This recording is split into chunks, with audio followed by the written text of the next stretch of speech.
Welcome back to three Angeles.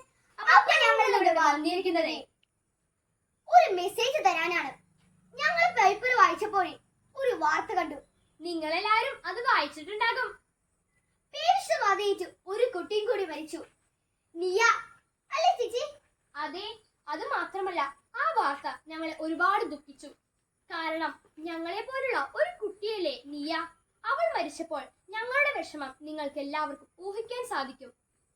കഴിഞ്ഞ ദിവസം ഞങ്ങൾ എല്ലാവരും പള്ളിയിൽ പോയപ്പോൾ ഞങ്ങളുടെ വണ്ടി പാർക്ക് ചെയ്ത സ്ഥലത്ത് ഒരു നായ കിടക്കുന്നത് കണ്ടു. ആ നായയെ കണ്ട് ഞങ്ങൾ ഒരുപാട് പേടിച്ചു. വെറും പേടിയൊന്നല്ല, നല്ലോണം പേടിച്ചു. എന്നാൽ ഒരു നായയെ കണ്ട് ഞങ്ങൾ ഇത്ര മാത്രം പേടിച്ചിട്ടുണ്ടെങ്കിൽ ആ നായയുടെ കടി ലഭിച്ച ആ കുട്ടിയുടെ അവസ്ഥ എന്തായിരിക്കും?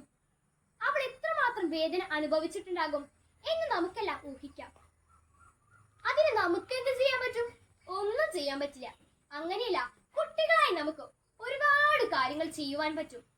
നമ്മുടെ പരിസരത്തും ചുറ്റും നായകൾ കൂടുന്നത് കാണുമ്പോൾ നമ്മുടെ മാതാപിതാക്കളോടും മുതിർന്നവരോടും നമുക്ക് പറയാം, അമ്മേ, ദേ അവിടെ ഒരു നായ കിടക്കുന്നത് ഞാൻ കണ്ടു.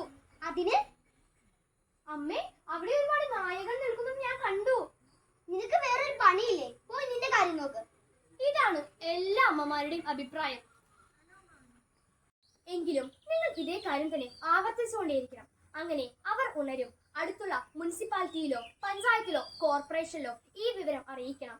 ഇതിനെ പ്രതിരോധിക്കാനുള്ള മുൻകരുതലുകൾ അവർ ഉടനെ തന്നെ എടുക്കും. ഒരിക്കൽ പോലും നമ്മുടെ കേരളത്തിൽ ഒരു സിയെയോ നീയെയോ പേവിഷബാധയേറ്റ് മരണപ്പെടാൻ പാടില്ല എന്ന് നമുക്ക് ഉറപ്പിക്കാം. വാക്സിൻ എടുത്തു രക്ഷപ്പെട്ടു എന്ന് വിചാരിക്കരുത്. വാക്സിൻ എടുത്ത് രക്ഷപ്പെടുകയോ രക്ഷപ്പെടാതിരിക്കുകയോ അതല്ല അവിടുത്തെ വിഷയം. നീ വാക്സിൻ എടുത്തു, എങ്കിലും അവൾ മരണപ്പെട്ടു. വാക്സിൻ എടുക്കുന്നതിനേക്കാൾ നല്ലത് നായയുടെ കടി ഏൽക്കാതിരിക്കുന്നതല്ലേ? നമ്മുടെ വലിയ ലോകം നന്നാക്കാൻ ഏതെങ്കിലും ഒരു ചെറിയ കാര്യം ചെയ്താൽ മതി. അതുകൊണ്ട് നമുക്ക് എല്ലാവർക്കും നമ്മുടെ ജോലി കൃത്യമായി നിർവഹിക്കാം. എനിക്ക് എന്തെങ്കിലും സംഭവിച്ചാൽ എന്റെ മാതാപിതാക്കൾക്ക് മാത്രമേ ഉള്ളൂ വിഷമം.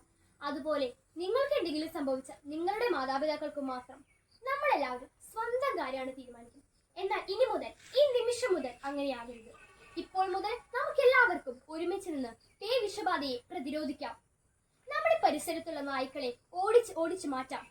നമ്മുടെ കേരളത്തിലും ഇന്ത്യയിലും ഒരു പിഞ്ചു കുഞ്ഞു പോലും പേവിഷബാധയേറ്റ് മരിക്കില്ലെന്ന് നമുക്ക് പ്രതിജ്ഞയെടുക്കാം. അപ്പോൾ ഫ്രണ്ട്സ്, വീഡിയോ ഇഷ്ടപ്പെട്ടെങ്കിൽ ലൈക്ക് ചെയ്യണം, ഷെയർ ചെയ്യണം, സബ്സ്ക്രൈബ് ചെയ്യണം. ബൈ.